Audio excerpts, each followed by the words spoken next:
Montana Talks here. Live and local. This is Montana Talks with Aaron Flint.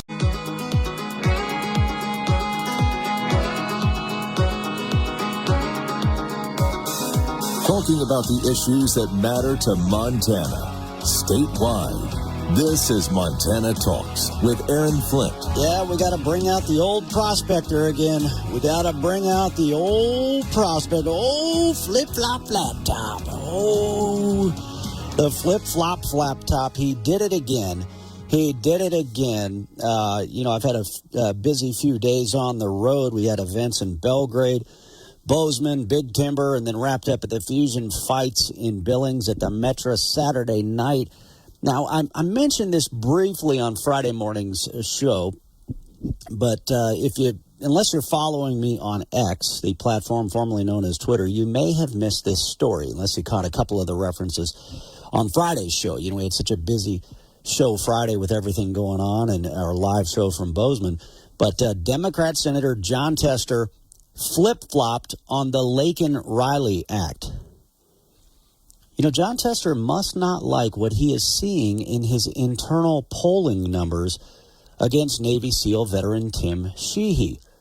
Back in late March, you might remember, prominent Trump border policy advisor Stephen Miller hammered Tester for voting to continue flying illegal aliens on secret flights all across the U.S., for voting against the Laken-Riley Act, and for voting in support of men invading women and girls' sports. He voted in support of men going into girls' locker rooms.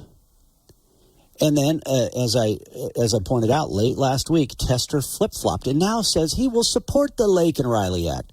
But did you notice the catch here? I was reading the Fox News story about this. Did you notice the catch here? Tester's spokesperson says he will support the Laken-Riley Act. He will vote for the Laken-Riley Act if it makes it to the Senate floor. Did you catch what he's doing here? Ah, yes. The flip-flop, flat-top, fake moderate. Such a phony. I'll vote for the Laken-Riley Act if it makes it to the floor of the U.S. Senate. But then Chuck Schumer is saying he will not allow the Laken-Riley Act to make it to the floor of the U.S. Senate. So you see exactly what Jon Tester did here, right? Oh, I'm going to go out to Montana with these old phony fake prospector campaign commercials. Look at me. I'm a normal everyday Montanan who's racked up $1.2 million in fancy Bistro B restaurant bills. I'm going to tell them how I'm working to secure the border after I just voted in support of Norquist. I'm going to tell them how I support the Laken-Riley Act. But then it's never going to get to the floor. And what a phony. What an outright phony. But this certainly was not the headline Tester was looking for from the Hill. Tester becomes first Democrat to co-sponsor Laken-Riley Act after voting against it as amendment. So that's right. Flip-flop, flat top. Does it again here. He voted against it, but then claims he's for it. But then again, he did the same thing with the Keystone XL pipeline. Oh, I support the Keystone XL pipeline. And then he voted against it when it mattered the most. He says he's against these secret flights of illegal aliens being flown, where they're flying these illegals into Montana and elsewhere, but he voted in support of the illegal alien flights. The guy is a straight-up phony. Let's get to your phone calls right after this.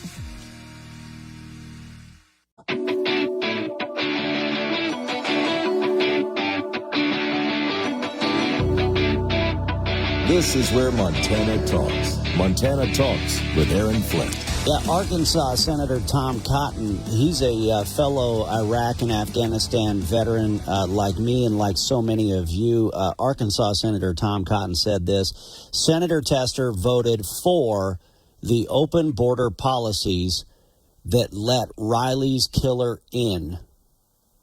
He voted against this very bill a few weeks ago. Montanans who want secure borders and not a phony election year conversion should support Tim Sheehy. And he's talking, of course, about the Senate race here. in Montana. Let's get into your phone calls. What do you want to talk about? 406-294-0970. We'll do a bit of a lightning round here in the first segment. We got Grover Norquist with us after the 8:20 break, and then we'll go back to your phone calls after that. Francis in Big Fork first up. Great to hear from you, Francis. Well, thank you. It's always good to talk to you, too. Likewise. I had one thing to say quick. Joe Biden has I just learned that Joe Biden has information that could help Israel, but he's blackmailing them because he wants all those votes, all the Muslim votes, because he knows he won't get the rest of them. So he's trying to, just like Kester, lie a little bit here, lie a little bit there, and get it done. That's interesting. I hadn't heard that story yet. Maybe I missed it in the news break. But I've seen all the news about how Joe Biden is withholding aid from our friends in Israel as they go after these Hamas terrorists in the Gaza Strip. But I guess that would make. I mean, if he is withholding these munitions, I guess it wouldn't shock us. What else is he withholding from Israel? It sounds like you saw a story that he is withholding vital intelligence from our friends in Israel as well. Wow. Isn't that sickening? So crazy. So crazy. And you made the point. You're spot on. I saw a New York Times news alert earlier this morning where it also said that, Joe Biden is losing in 5 battleground states, according to the latest polling. And the New York Times referenced how, Biden, that's why Biden needs this war to come to an end, is because, it's fracturing his Democrat coalition. So basically, they're openly pointing out, and Joe Biden is basically openly acknowledging that he is catering and pandering to the Hamas terrorists that slaughtered 1,400 innocent people, that still have over 100 hostages right now as we speak that they're holding on to. And Joe Biden is pandering to them in order to try to help his own re-election. That is just shameful. Lee in Kalispell next up on the phone lines. What's going on, Lee? Hello, Aaron. Yes, this deals with the trial that Trump is in right now in New York. Yeah. It's about, and as stupid as this sounds, but he may be facing a charge of spending too much money an individual can give to a campaign. Huh. Haven't heard that one. Okay. Is this another phony charge that they're going to try to throw out for another phony indictment? Well, I think there's a limit of how much you can give to a campaign. So, I think that if you're donating to somebody else's campaign, there's limits. But for your own campaign, I think they're trying to make it so he's contributing to the Republican Party or his own campaign is still illegal. Oh, I see. So they're saying that because he's giving to the party, and then the party is basically. Oh, yeah. So it sounds like whatever they're doing is a stretch. And whatever they're doing, it certainly isn't working for him either, is it? I mean, they're saying now that Trump, he just had this massive rally in New Jersey. Over 100,000 people showed up in New Jersey. Jeff Van Drew quoted an Emerson poll that shows that race in New Jersey in single digits right now. So whatever Alvin Bragg and the travel agent down there in Georgia in Fulton County, whatever they're doing, it sure is helping Trump. Exactly. All right. Well, Lee, great to hear from you. Thanks for the call. I put together a little montage. I was scanning the Fox News radio headlines earlier this morning and put together a little montage of some of President Trump's remarks at that massive rally in New Jersey. Here you go. This guy's so damn bad, it could be all of them. He's so bad, I think we're going to win them all. All across America, millions of people in so-called blue states are joining our movement based on love, intelligence, and a thing called common sense. We're expanding the electoral map because we are going to officially play in the state of New Jersey. We're going to win the state of New Jersey. Whether you're a Republican, conservative, independent, or even a registered Democrat, I'm asking for your help in saving America. Our country's in trouble. It's in big trouble. We've never been in trouble. We'll end up in World War III. These guys are grossly incompetent. They have no idea what they're doing. They have no idea what they're doing. You know in your heart that this country is not going to survive 4 more years of crooked Joe Biden. He's crooked and he's corrupt and he's incompetent. Other than that, he's doing quite a good job. Other than that, he's doing quite a good job. Yeah, that was just some of the great sound bites from President Trump over the weekend. Here's another one talking about Bidenomics. As you know, summers at the Jersey Shore have always been a fixture of life for families all across the region. But thanks to the 50% Biden inflation tax and the Biden price hikes are continuing to drain over $1,000 from the typical New Jersey family budget every single month. On day one, we will throw out Bidenomics and we will reinstate Maganomics. And meanwhile, Joe Biden is promising to repeal the Trump tax cuts. Remember, John Tester voted against the Trump tax cuts. Do you want to see a massive spike in your taxes? Wait till you hear this coming up next.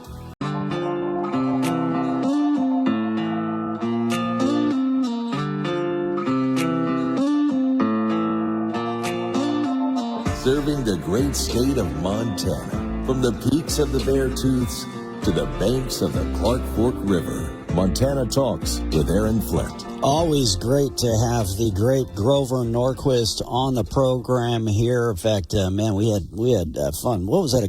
Grover, we got to get you back to Montana. We got to go have another cigar down at the Cigar Lounge. So I don't know what's holding you up. I don't know why you're not here right now having this conversation. I would love to be out there. Montana is one of only 8 states that doesn't have a center-right coalition meeting structure. So we're going to get one going. Oh, okay. Well, there you go. That's what it'll take to get you back here. Of course, Grover Norquist, a great conservative champion in Washington, D.C., going back to the Reagan administration, heads up the president of Americans for Tax Reform. You know, Grover, I went back and looked at a story that I wrote for our Montana Talks website. Golly, I think it's been 6 years ago now. I think it was 6 years ago. And we started to see a Trump bump in revenues here in Montana.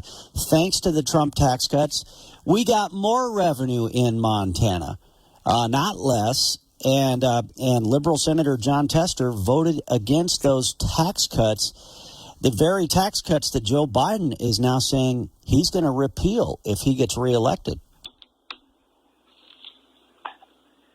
Yes.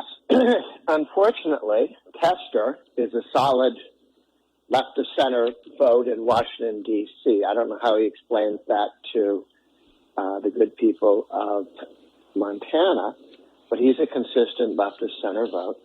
And when we used to have, when Tester's team was in charge, the highest business taxes in the world, 35% corporate rate, federal. China was 15 and 25. We were at 35. We were the highest in the world, higher than France, higher than Europe. And what happened was, of course, is it made us not competitive with the rest of the world. It was very damaging. If you could invest $1 anywhere in the world, you invested it in America under Obama and Tester's 35% tax. They'd take 35% of anything you made. And the Chinese would only take about 15 or 25. So Trump took that down to 21 and wants to take it to 15 because we should be competing on lower taxes and less regulation. What Biden wants is high taxes, and Tester, high taxes, high regulation. And what do we have to compete with then? Lower wages. That's what Biden and Tester are doing. If you don't compete on lower costs of energy, of course, Biden and Tester are driving up the cost of energy with all of their green stuff, and higher taxes and higher regulations. Now you get to compete on lower wages. Who wants to compete with China and Europe and Latin America on lower wages than they pay? I don't want to do that. I want to compete with less expensive government. That's a great point that you make right there, that not only did when President Trump lowered those corporate taxes, it brought money back to America, which meant now we're getting revenue that we weren't otherwise getting. But no, to your point about, okay, how is corporate America going to compete on the global stage if they get their taxes massively raised? Well, they're going to flee to other places, which means it's going to harm wages for workers across America as well. And we also know that by promising to repeal the Trump tax cuts, basically Biden would be jacking up taxes on Americans making less than $400,000 per year. Now they're claiming, oh, no, we're not going to raise taxes for people making less than $400K, but that's a lie. I think you've already kind of broken this down, right, Grover? Yes. There is no Mr. General Motors. When Biden says and Tester says, we're going to tax you, we're going to tax the grocery store down the street, that corporation, that grocery store. Well, the price of oranges is going to go up. The price of milk is going to go up, because how else does the grocery store earn $1 to pay the taxes that Tester and Biden want to take away from your local grocery store?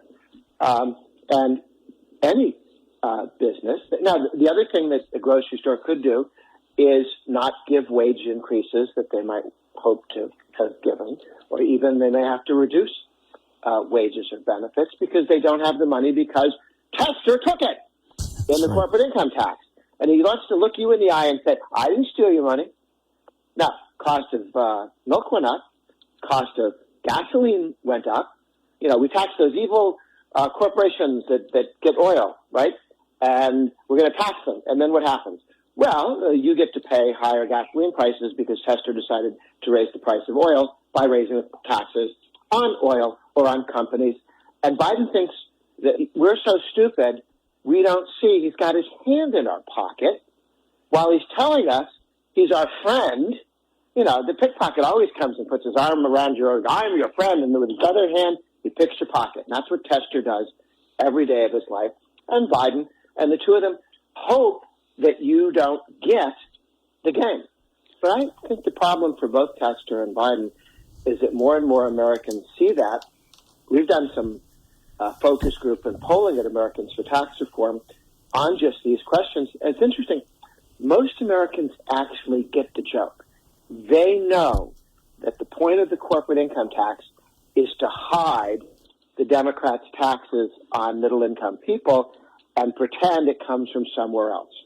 Oh, this $1, we didn't steal it from you. We stole it from the grocery store who raised prices to you. To make up for it. Yeah, exactly. You know, and I was thinking too, you know, so many people, they get really excited to get out there and support President Trump, and that's great. But if Republicans don't take back the Senate, they don't hold on to the House, preferably with bigger numbers than this basically one vote majority we got right now, some of these Trump tax cuts are set to expire, meaning they need to be reauthorized. And Democrats like Tester, if he stays in that seat, he will raise your taxes. He will raise your tax. He voted against the Trump tax cuts last time. And there's farmers and ranchers who benefit from some of the small business tax cut provisions that Donald Trump got across the finish line. And Biden has announced he not only likes the present death tax, he wants a second death tax. And that's called eliminating the step-up in basis.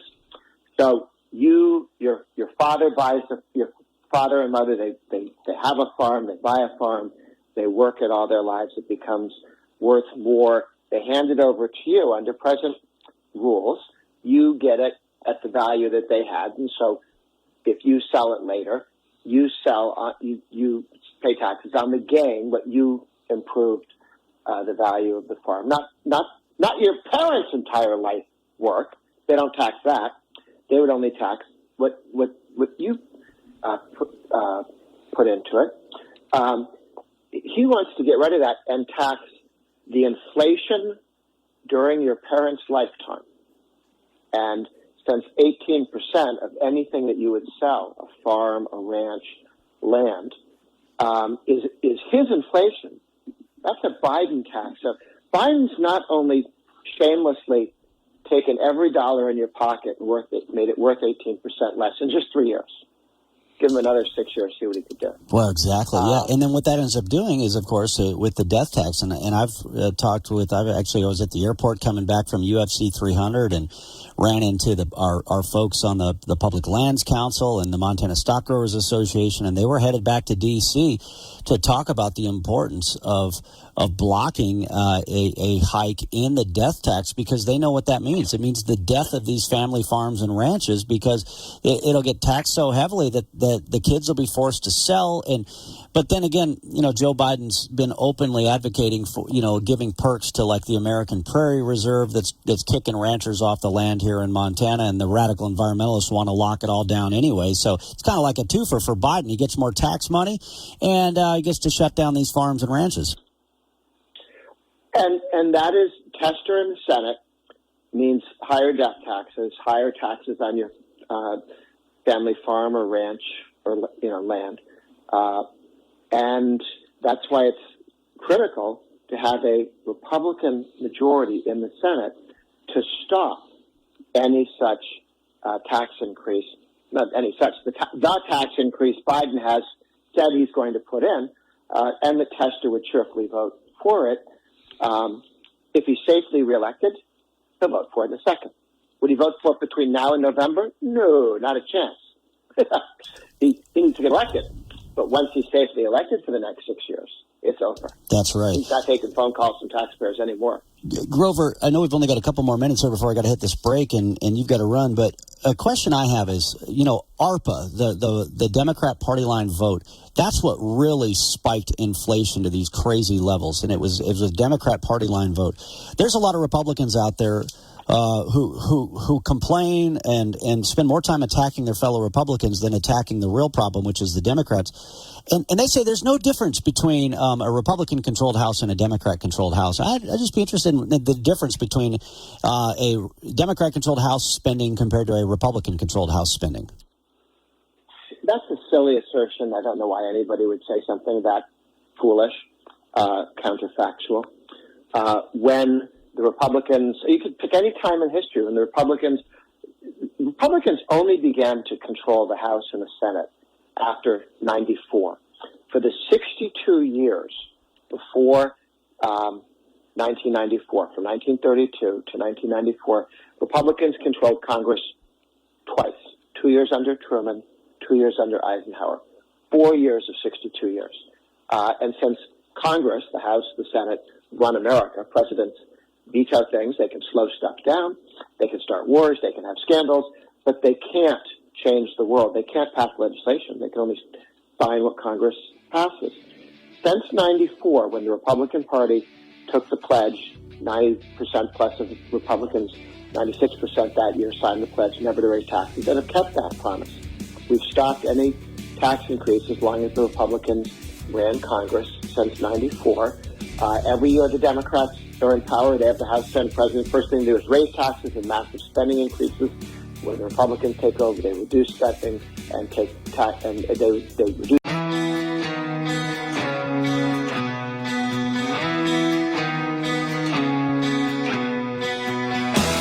Taking your calls live. 406-294-0970. Montana Talks with Aaron Flint. All right. Hey, we'll get to your phone calls here in just a second. So Mike and Big Timber stand by. By the way, great seeing you at the fort on Friday evening. That was a great time. Got to see so many great folks there. Grover Norquist, thankfully, was able to stick around for just a couple more minutes because I wanted to get his take. Javier Milei down in Argentina. They called him the Donald Trump of Argentina. And man, he took office and he started whacking all these federal government agencies, cutting that department, this department, that department, already having huge impacts to counteract all the inflation that they were seeing down in Argentina. Grover, to me, this is a sign of how quickly we can start to turn things around with the right folks in office. Your take on Javier Milei? Sure. You had inflation there at over 240% a year. People would be paid to just walk through the grocery store and put new stamps on every day because the price changed every day. Inflation was so bad. They had something called the Peronist movement after Juan Perón. And basically it was the labor unions, government employees, everybody who got money from out of taxpayers got together and just looted the country and the taxpayers. And there was only so much money they could take out of people's pockets through taxes, so they started printing money as a way to expropriate their wealth. And the country, it used to be one of the richest in the world. It was one of the 5 richest countries in the world back in even the 1920s, before the Peronists came into power. If you go to visit, it looks like Paris, old Paris, 100 years old building, but it is a beautiful city with very old buildings because it used to be quite rich. So it reminds us we could go that road if we gave too much power to the government and spending and allowed them to do what Biden did in printing money and inflating the currency. That's right. I mean, things are bad now, but they could get even worse, if you can imagine that, of course. Well, Grover, appreciate your time. Thanks for sticking around with us for a couple extra minutes there as well. Absolutely. He took the pledge never to raise taxes, and he's turning the country around. It's very, very helpful. Other countries in Latin America are going, we want to do that. That might be one of the most exciting things to change in this hemisphere in a long time. That's right. All right. Grover Norquist, Americans for Tax Reform. Always a pleasure, and hope to see you in Montana again soon. 406-294-0970, the number for you. Mike in Big Timber. Hey, Mike, great seeing you at the fort Friday. And great seeing you as well, Aaron, and a big shout-out and thanks to the Americans for Prosperity and Henry Kriegel and all the folks that work there for AFP. Yeah, I mean, isn't that cool to see? I mean, they had the big Bidenomics van out there, and then Tory does a great job. But yeah, Henry Kriegel, he's been a freedom fighter for years. Just a great guy. Yeah, in fact, didn't you guys did a lot of Tea Party events back in the day? Yes, sir. We certainly did. Mike, I have a quick 2 comments. First, on some of these campaign ads. The first one is a certain individual running for office is mentioning the fact that he's sick and tired of transplants. He made it. That's a blanket statement. If he would have been more specific, it would have been a little better because, Aaron, there's a whole lot of transplants here in Montana, and if you offend them, it's liable to hurt your campaign.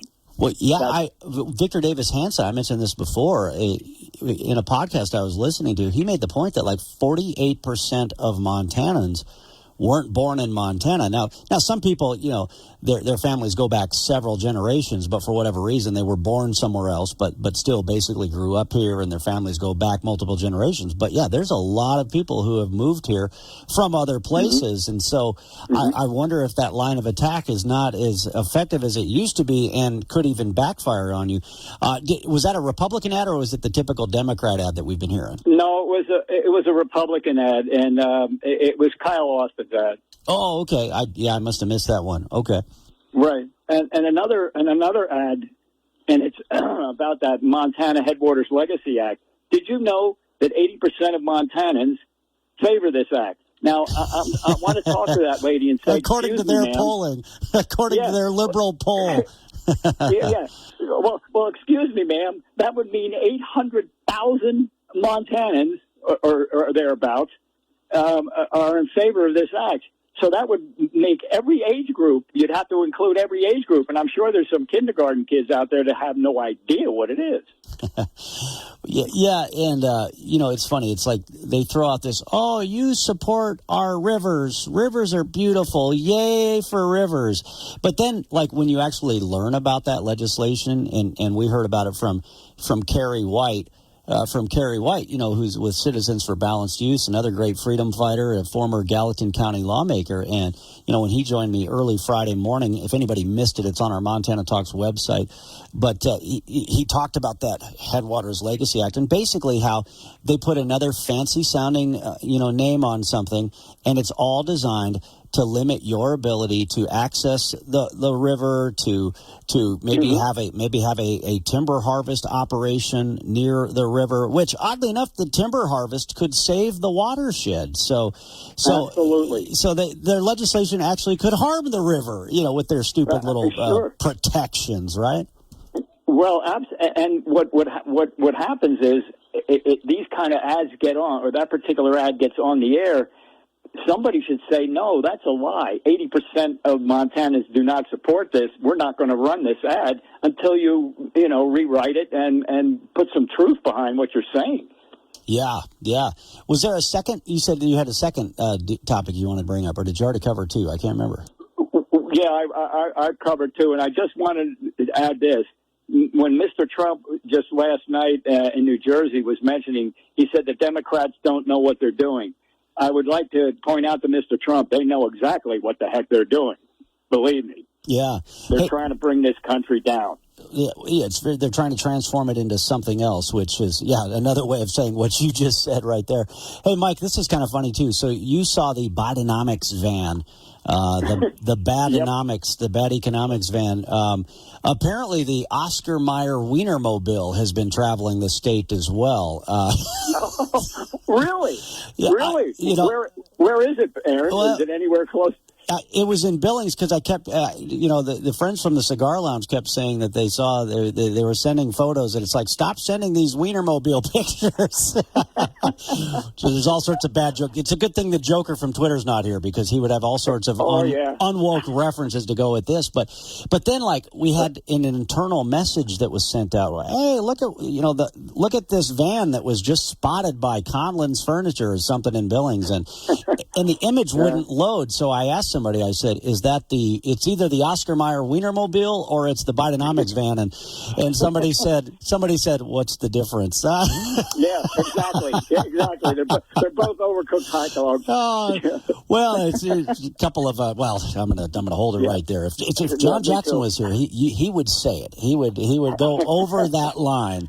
Which is partly why we love Tuesdays, but and don't forget George on Friday. That's right. And I've got, by the way, thanks for the nice items that you delivered. I've got it sitting here waiting for George for Freedom Friday. So, all right, Mike, great to hear from you. Thanks for calling in. 406-294-0970 is the number for you. We're keeping the phone lines open for the rest of the morning, including the 9 o'clock hour coming up. I got lots of things I can talk about, but I want to hear what you want to talk about. So that's why we love taking your phone calls, especially since we were doing a remote show Friday morning. It's hard to take your phone calls when we're at a remote location. So now we're back in studio. Great opportunity for you to call in and be heard. We talk about some of the things, the pain that we're seeing in America, the economic pain we're seeing in America. But, what did we just hear about Javier Milei, the president of Argentina?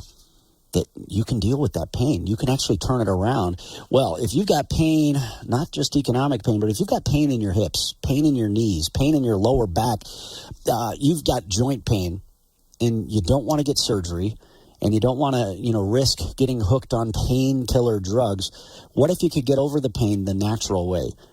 Well, let me tell you about QC Kinetics. QC Kinetics is the nation's leader in regenerative medicine. That's where they take the healing properties that are already in your body and inject those directly into your achy joints.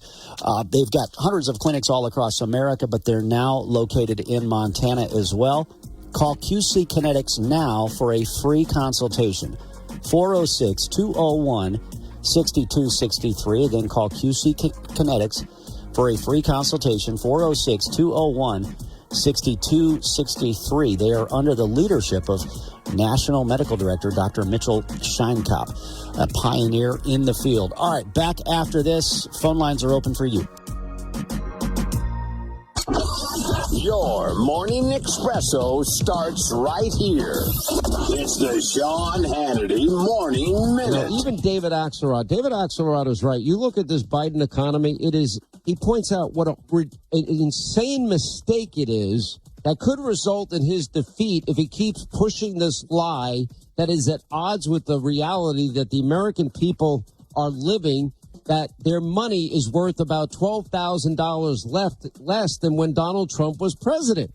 He said, I don't understand. They spent all this money pushing Bidenomics and touting Bidenomics, and it's not resonating. What part of this are you not understanding? And then rightly points out that on the issue and the handling of the economy, Americans by larger and larger numbers trust Donald Trump over Joe Biden. The Sean Hannity Show from coast to coast later today. Hey guys, breaking news. Did you hear that gold hit an all-time high? And based on market analysis, it could soar even higher. With inflation increasing, global tensions escalating, and central banks buying gold at record levels, the gold boom could skyrocket to over $7,000 an ounce. In fact, experts claim that the gold investing madness is just getting started. And that's why we partnered with the highest-rated gold company, Goldco. They have earned over 5,000 five-star reviews from tens of thousands of happy customers who have diversified their savings with gold and silver. Today, Goldco is offering you up to 8 years in free IRA fees plus 8% instant match in bonus silver with a qualified account. Call 855-815-GOLD for free IRA fees, bonus silver, and a free gold and silver info kit. What are you waiting for? Join the tens of thousands of people who have already joined the gold rush and diversified their savings with gold and silver. Call 855-815-GOLD now. That's 855-815-GOLD now. Now. This is the Montana Economic Minute. Population movement has been at the core of American history for centuries, yet many of us profess to be unhappy about it. To judge from the propaganda of political ads, those who stay put are to be celebrated, while those who have arrived elsewhere are not. Of course, the data show that roughly half of Montanans were born in other states, which makes it quite likely that many of the folks producing those cynical ads were born somewhere else as well. But behind these crude sentiments is the notion that new people, immigrants if you will, bring costs that those of us who already live here must bear. And that, as it turns out, is a question that lends itself well to analysis. Most of the research says that new residents add to the economic pie, especially when you take a longer view over second and third generations, and even more so with the tight labor markets of today. The worst-case scenario, a new low-skill immigrant with less than high school education can have more cost than benefit, but if their arrival helps the business expand, the cost disappears. I'm Patrick Barkey. Lakeside, Montana, 59922. Brought to you from the Montana Hot Spring Spas, the hot tub company that your friends recommend, Studio.